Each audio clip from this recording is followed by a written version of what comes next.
રાજ્યમાં લોકસભા ચૂંટણી 2024 અંતર્ગત 15 ભાવનગર લોકસભાની ચૂંટણી આવતીકાલે યોજવાની છે. ત્યારે બોટાદ વહીવટીતંત્ર દ્વારા ચૂંટણીની તમામ તૈયારીઓ પૂર્ણ કરી લેવામાં આવી છે. બોટાદ વહીવટી વિભાગ દ્વારા તમામ કર્મચારીઓને મતદાનની સામગ્રી જેવા કે ઈવીએમ, વીવીપેટ સહિતની સામગ્રી કર્મચારીઓને વિતરણ કરવામાં આવી છે. ત્યારે તમામ કર્મચારીઓ મતદાનની સામગ્રી લઈને મતદાન મથકો પર જવા રવાના થઈ રહ્યા છે.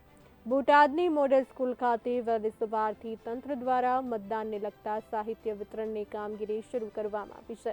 પ્રિસાઇડિંગ ઓફિસર, પોલિંગ ઓફિસર, મહિલા પોલિંગ ઓફિસર તેમજ પ્યુન મળી કુલ 2300 કર્મચારીઓ મતદાનની કામગીરી સાથે જોડાયા છે.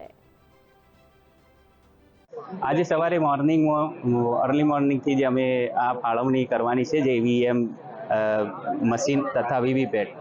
એમાં total presiding officer, polling officer, polling 1 officer, મહિલા પોલિંગ ઓફિસર અને પટ્ટાવાળા એમ કુલ ટોટલ 2300 જેટલો અત્યારે સ્ટાફનું આયોજન છે. એ ફોર્મેશન ટીમો બનાવી બૂથ વાઇઝ ઝોનલના 31 રૂટ નક્કી થયેલા છે.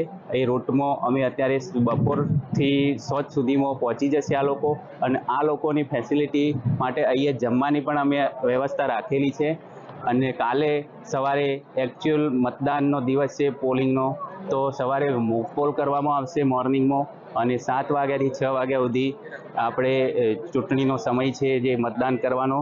તો મારી સૌ જનતાને નમ્ર અપીલ છે કે પોતે પોતાનો મતદાનનો અધિકાર ભોગવે અને જેટલું બને એટલું વોટર ટર્નઆઉટ આપણા વિસ્તારનું વધુ થાય એ માટે અમે વહીવટીતંત્ર તરફથી સૌને આગ્રહ કરીએ છીએ.